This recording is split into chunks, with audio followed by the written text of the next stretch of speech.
All right, welcome back to the New Sentinel, folks. If you're new, we tackle everything from international intrigue to the messiest courtrooms in America. Today, we're digging into the biggest criminal cases and justice shakeups of this year. Let's not waste time. A $102 million crown jewel heist at the Louvre in 2023. I mean, come on. Two suspects, bold as anything, snatched Napoleonic jewels in 7 minutes? One tried to bolt for Algeria, and the other Mali before they got nabbed. You don't pull anything like that unless you have soldiers on your team. Or just, a bit too much confidence. Yeah, Chukwuka, scenes like that are straight out of a spy flick. But this is the real world, and major security failures like this send shockwaves, not just in France, but worldwide. When I was a cadet, we had to study the Gardner Museum art theft in Boston. It's still unsolved. These kinds of crimes stick in the public's mind. They basically challenge every law enforcement agency to up their game, 'cause, reputation's on the line. The thing about these heists, they're never random. It takes serious coordination, dude, military-style planning, and still, airports are supposed to be your final barrier. If you're bagging jewels and making a dash to Africa, maybe rethink your exit route. Anyway, these incidents they make regular folks question if anyone's really safe. And it's not only public safety, Duke, it's a trust issue at the heart of society. Just like the NBA gambling scandal, Operation Royal Flush, right? It's a high-stakes breach of confidence. When you see major public figures, athletes, even a coach, caught up in mafia-backed betting and rigged games, you're left wondering what's left to believe in. It damages not only sports, it damages collective imagination. Role models, dreams, they all start to seem fake. Right, Olga. And that's not just a PR problem. It's, I'd say, a vulnerability in the system. First our art, then our sports. These aren't minor hits.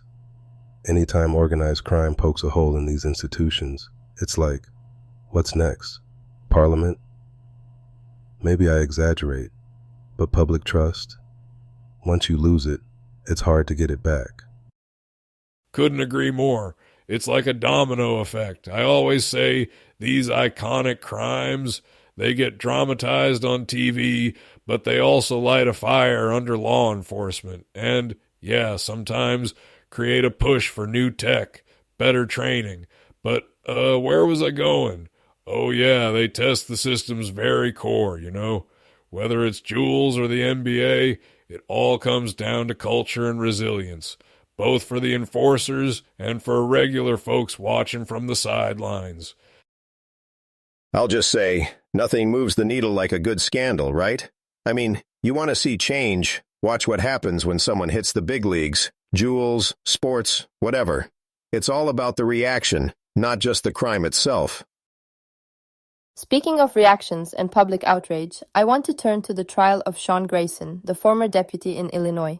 He fatally shot Sonia Massey, a black woman who called 911 seeking help. She was threatened, then shot. It's, a painful echo of what we've seen again and again in the US. Racism embedded in law enforcement, sparking protests, calls for justice, for reform. But are we actually seeing change? I look at the nation and I still see fear, tension, and trauma in communities of color. Olga, I hear you. It's complicated. Look, as someone who's run both military and police units, I know most guys want to do it right. But in high-stress calls, split decisions happen. That's not an excuse, but it's reality. My worry's always been, how do you create real reform, actual accountability, without putting every officer on trial for a split second? I mean, heck, that doesn't fix training. It just breeds fear. You're both right, and I'll add, on the ground, it's chaos. You get that adrenaline, radio chatter. You barely got time to react in some of these scenes. But look, I'll be straight. There's too many bad apples that make us all look like villains. That's why the Grayson trial is a big deal. Either we show that mess won't be tolerated, or the whole country loses faith. Again. And with Breonna Taylor, Hankerson finally getting a prison sentence, well, it's a start. But a slap on the wrist, some folks say. I get it. Duke, that's key, man. There's a deeper wound. I mean, this is the first prison term anybody served after all the protest and fury in the Breonna Taylor case. It took 3 years to get here. I remember how people poured into the streets. Reform, advocacy, like we said in our episode on Project 2025. It's not a quick fix. People feel the ground shift, but the system, it moves like granite, And it doesn't stop at just punishment or jail time. As long as communities feel unsafe, feel unheard, you're going to see protests, you're going to see activism. The link between civil rights, policing, and public trust cannot be broken. It must be fixed, rebuilt through real reform. Otherwise, we continue to see tragedies and more names to remember for all the wrong reasons. Still, you need more than protests. You have to overhaul the system. Policies, sure, but also real-world training, leadership. Otherwise, officers on the street are stuck in a loop. I might be rambling, but the system's gotta evolve, not just react. Well, just means the job gets harder for regular cops. You hesitate, someone dies. You act too quick, you got the nation after you. We need balance, folks. That's the only way forward. Let's get into reforms. California's at the center again. Newsom dropped some major bills: fair pay for incarcerated workers, reparative justice for descendants of slavery. Big moves for progressives, but, and there's always a but, then you get these harsher theft penalties coming in right after. It's almost like 1 step forward, 2 steps sideways. So are we seeing real reform, or is this just political signaling? It's the contradiction for me. How do you pay incarcerated people fairly on one hand and then turn around and clamp down hard on theft with new laws on the other? The reparative justice is historic, yes, but too many of these reforms get rolled back when there's a headline about rising crime. And let's be honest, policies should help heal the wounds of systemic injustice, not just manage optics. Yeah, but you can't have lawlessness, Olga. Look, stricter theft penalties are there for a reason. I've been in facilities where, I'll be honest, some guys see lax laws as a green light. You want reform? Fine. But the minute the public sees crime spiking, you get the lock 'em up crowd back in the driver's seat. You gotta balance rights with hard reality.